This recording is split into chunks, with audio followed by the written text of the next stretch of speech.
The Association of British Clinical Diabetologists commissioned a survey of specialist secondary care services for diabetes throughout the United Kingdom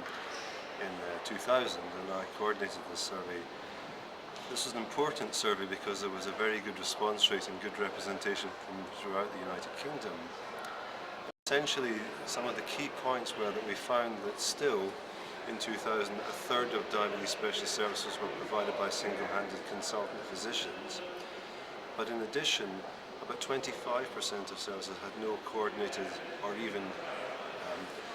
embryonic diabetic retinopathy screening schemes, and a similar percentage had no coordinated diabetes database registering operative in secondary care. There were other deficiencies and issues identified, particularly the fact that diabetes specialist nurse numbers were not even close to those recommended nationally, and major deficiencies in dietetic and podiatry support. It was also the case that, rather worryingly, where there were single-handed consultant-led services, this was often where there was the greatest deficiency in other aspects and resources of diabetes service provision. Somewhat worryingly, a recent survey of consultant physicians throughout the UK has shown that there is still a similar percentage of single-hand consultant-led services, and although there have been more jobs created, essentially there's been a lot of lateral movement, so that new posts have been filled by consultants who have vacated existing posts. So we still have some major challenges with respect to diabetes in secondary care.